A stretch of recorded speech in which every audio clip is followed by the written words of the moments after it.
and welcome to 404s of the World, a spin-off series of remarkable engines where I briefly covered the history of an engine numbered 404 in 4 minutes and 4 seconds. In this episode, we'll be covering a road freight engine that worked on the many branch lines of one of the largest Midwestern fallen flags, the Chicago and Northwestern. Even though there isn't too much information on this engine or its class, it was part of a rare class of many unsung engines that played a vital role in moving traffic on the many branch lines of the C&NW. So without further ado, let's begin. The relatively short story of this 404 starts towards the tail end of ALCO's legacy when the railroad trialed 4 examples of the RS-27 road switcher, which only lasted in service for 4 years before being traded back to ALCO in favor of the C425, a slightly upgraded version of the C424 initially requested by the Erie Lackawanna, with higher top speed and tractive effort, namely the highest tractive effort from any 4-axle ALCO engine at 64,200 pounds.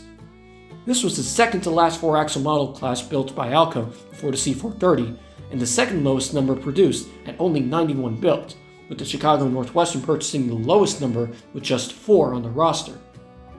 These engines were numbered 401 to 404, with locomotive to be focused on 404 not only being the last C425 built in the batch, but quite possibly the last C425 ever built in December 1966, as well as the last ALCO engine ever purchased by the Chicago and Northwestern.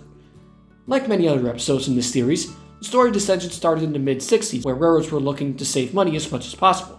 But the C&NW took an interesting approach to solving this problem by running certain engine models exclusively on certain branch lines for ease of maintenance for local shop workers. Most ALCOs on C&NW's roster, including 404, were usually stationed in Huron, South Dakota, based on their lightweight, high pulling capacity, and great reliability, which came especially in handy for running long trains on the worn and light rails and slow speeds of these upper Midwest secondary lines.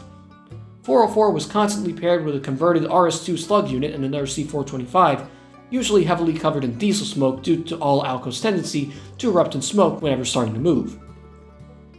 Ever since ALCO closed their doors in 1969, their models understandably became a favorite for railfans to catch, which was especially sweetened by C&NW constantly mixing 404 with various other late ALCO models for all types of jobs.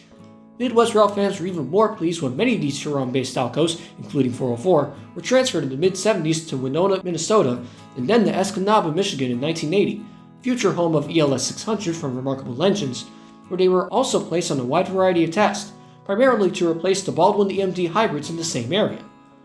Although, just 2 years later,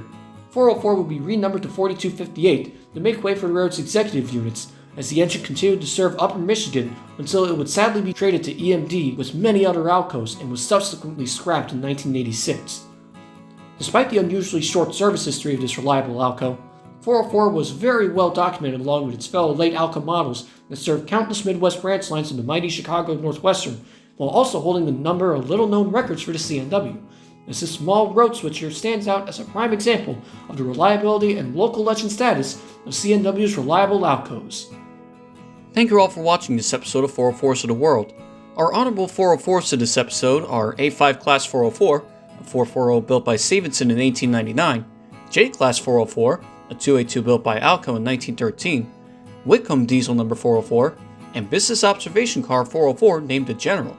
Thank you again for watching. Credit for all the photos used go to their respective photographers, and if you enjoyed the video, don't forget to like and subscribe for more. Have a good day.